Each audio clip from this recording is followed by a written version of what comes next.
जैसा बोला था वैसा किया।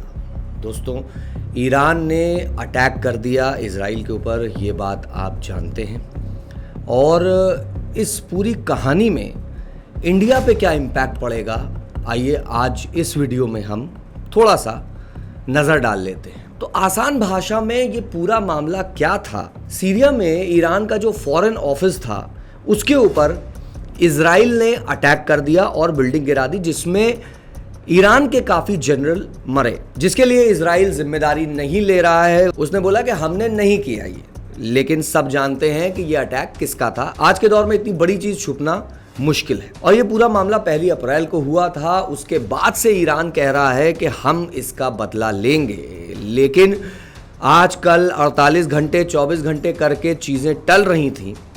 लेकिन फिर 13 तारीख को ईरान ने हमला कर दिया। 200 से ज़्यादा मिसाइल्स और ड्रोन्स दाग दिए इनके बेस के ऊपर, इजराइल के बेस के ऊपर, जिसमें आपको लग रहा होगा कि भाई मौत तो सिर्फ एक हुई और इतनी बड़ी वॉर में ऐसा कुछ हुआ नहीं और इजराइल का कोई ऐसा नुकसान नहीं हुआ। लेकिन नुकसान कैसे नहीं हुआ, ये जो डिफेंस सिस्टम है इसमें काफ़ी ज़्यादा खर्चा आता है। और इजराइल का जो डिफेंस सिस्टम इसमें लगा, जो ड्रोन्स को ख़त्म करने में जो पावर इजराइल ने अपनी लगाई, उसमें काफ़ी खर्चा आया इजराइल का।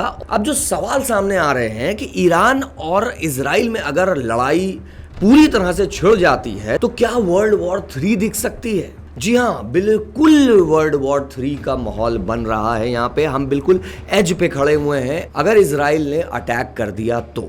और नेतन्याहू के ट्वीट से तो लग रहा है कि वो पूरे मूड में है रिटेलिएट करने में।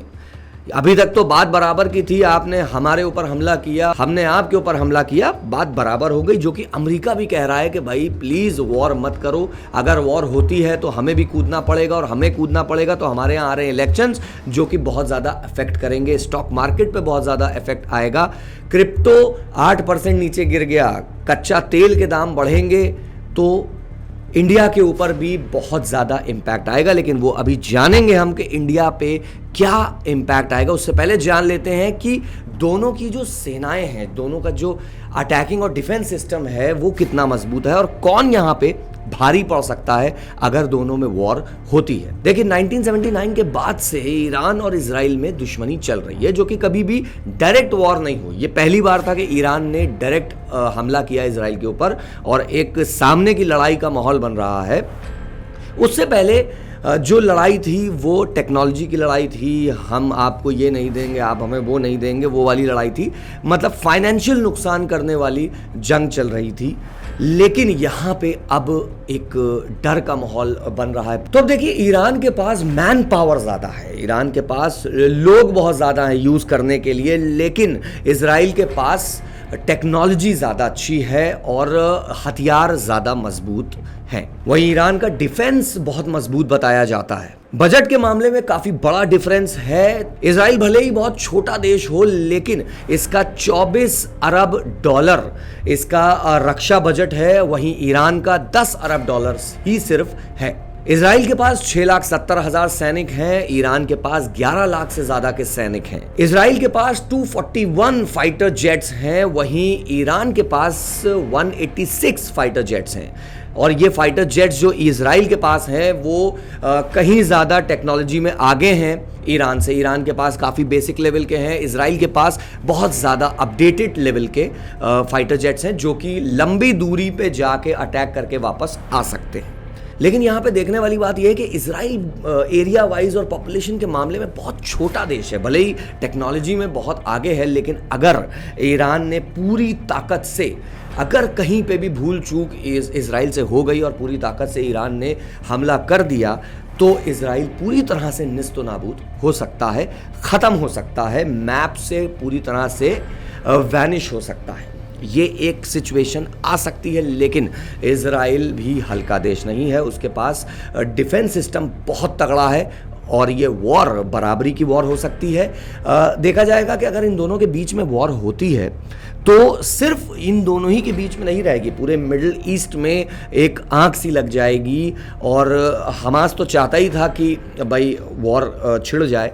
अब यहाँ पे जो पिछले कुछ दिनों में हमने देखा था कि फ़िलिस्तीन के ऊपर जो इजराइल ने हमला किया, बच्चे मरे, उसकी वजह से ईरान खुन्नस तो खाए हुए था क्योंकि पहले से दुश्मनी थी।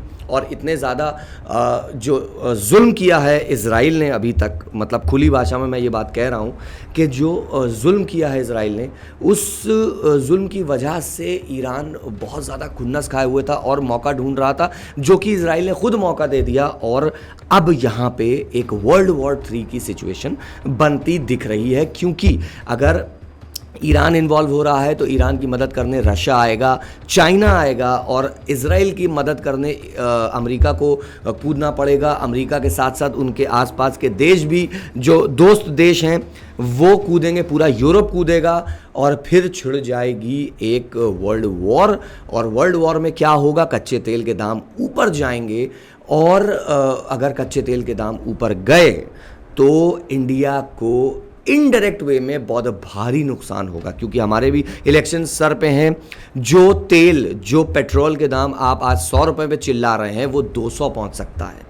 और ट्रांसपोर्टेशन, बेसिकली होता क्या है कि अगर कच्चे तेल के दाम, अगर हमारा ट्रांसपोर्टेशन महंगा हो गया, अगर हमारा फ्यूल महंगा हो गया, तो जाहिर सी बात है हर चीज़ पे इम्पैक्ट पड़ता है, हर चीज़ महंगी हो जाएगी पूरे देश में।